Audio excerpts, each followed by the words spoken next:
Hello, and welcome back to my channel, Pointer Powered, where you've managed to stumble upon episode 1 of season 2.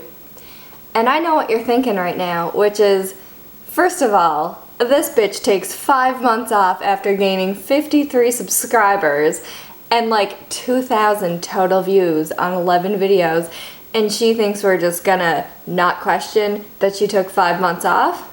That's right. That is what I think. And secondly, I'm sure that you've noticed, since clearly you were an avid watcher of season 1, that my studio looks a little bit different this time. I've got some lovely direct, harsh sunlight coming in on my right side, and absolutely no backlighting behind me except for one kitchen light. The reason for this up or downgrade is because I was too lazy to set up my backdrop. It is what it is. So the question currently at hand is, what exactly prompted the resurgence of Pointer Powered season 2? I mean, we all know season 1 was so successful that I had to clearly keep my fans up to date on what was going on in my life, and I do apologize for a 5-month break where I did absolutely nothing of note and had no material for filming YouTube channels, hence the break. But I present to you the Brooks Hyperion Elite 2. The Hyperion Elites 1 were trash according to every single review that I can find online, except for some reviewers that must have been paid by Brooks, because literally 99.9% of all the reviews were garbage, and then there was an odd review that was like, oh my god, the Hyperion Elite makes me like so fast, and every other person was like, the Hyperion Elite is good for like 50 miles and feels like running on bricks. So obviously I did not purchase the Hyperion Elite 1, but then the Hyperion Elite 2 came out and the reviews were better. So I thought to myself, you know what? This shoe really needs a mediocre at best runner to test it out. And that's what I did. I took that upon myself. I went to the running room and I bought this shoe, and here's how I feel about it so far. So I feel like there's probably a million channels on YouTube or like websites if you just Google like Hyperion Elite 2 specs, and it will give you like all of those details. To be honest, I don't even really know what those details mean. I just saw a shoe that was promised to make me faster and was like, fuck yeah, sign me up. So I'm not going to pretend to be something I'm not here. I am not a shoe connoisseur. I have a lot of them, but they're all either Brooks, Ghosts, Brooks Launch, or one pair of Mizama. Also, I would really like their new Catamount, and also their Hyperion Tempo, but your girl don't got that kind of money. So she thought, start with the racers and see what happens, because in a year where there's absolutely no races except virtual races, why not buy the most expensive run shoe you've ever owned? That is what we call solid logic. And when I first put them on, okay, first of all, this is a shoe review for people who don't really know shit about like racing shoes. So if you're like an experienced racer, you can just click off this and go to like a more professional video, because this is just me talking about how weird it was to run in a shoe that was like this. All right, perfect. So if, like me, you're just an average runner who has literally never run in a fancy ass shoe, like prior to this, my race shoes were Brooks Launch, which honestly, no shade, have been great. But they're also a third of the price of the Brooks Hyperion Elite. So let's evaluate if this is worth 3 times as much money. My short answer is fuck yes, because your girl was faster in this shoe by far. I haven't run in it in a while because I am lazy and I was supposed to run a half marathon time trial. Or actually I think it was supposed to be like a race, but again, there's no races, and so I had no motivation, and I thought, you know what? Maybe next year. So I didn't run that half marathon time trial. So actually, in retrospect, this is kind of a shoe review about a pair of shoes that I've run in for like 20 miles tops so far. When you first put the shoe on your foot, it's super weird because it has like this thing in the back. I have no idea how to know if you can see that, but it's like, here's the shoe, here's like this weird ass thing that just hangs out and is like beyond the shoe. So when you first put it on, for some reason that plus like a rocker plate, which is like, you'll see that the shoe doesn't really bend. Here's me trying to bend the shoe, it's not really working. That's because there's some plate in it made out of carbon fiber, which is like chef's kiss apparently. Yeah, so that exists, and you put the shoe on, and if you're walking in it, it almost sort of feels like you're drunk and off balance. So when I got home and tried this shoe on, I was a little bit nervous and thought that maybe I was going to die when I tried to speed up in this shoe, because honestly walking wasn't working out very well for me.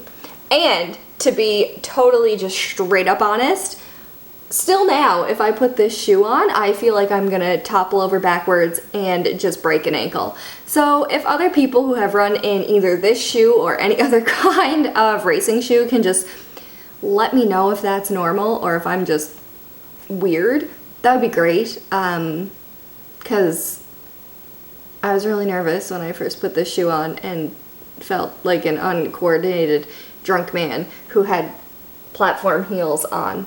It didn't bode well for like going out on the roads and trying to run really fast.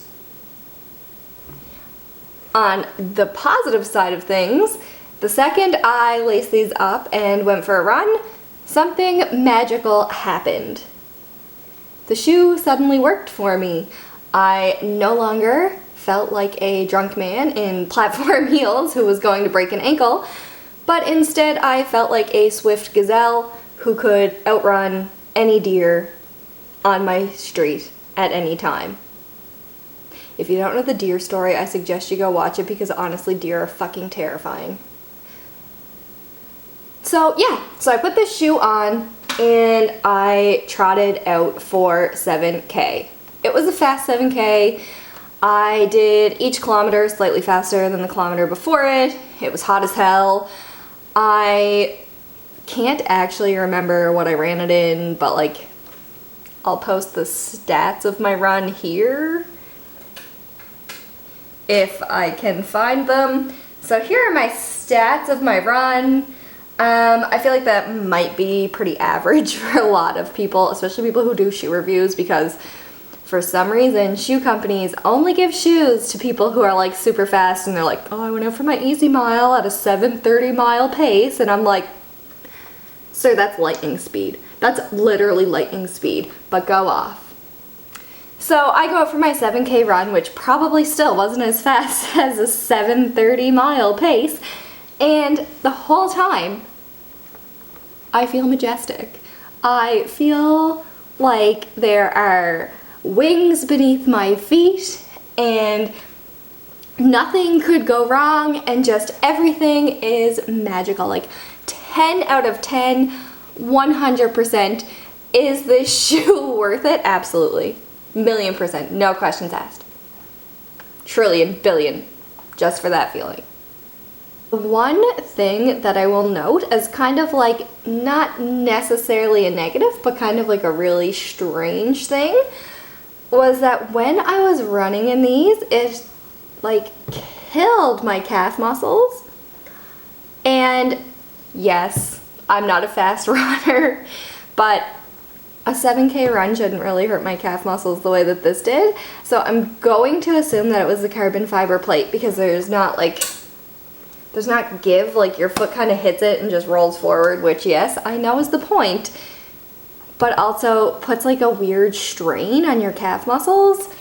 I can't quite place it, but anyways, if you're gonna get these and you're like, heck yes, I'm gonna run a half marathon or a full marathon or whatever distance in these shoes, my suggestion is take them out for like a shorter spin before you try to do like your long run in them, because like by kilometer 6, I was like, my calf muscle is legitimately like sore.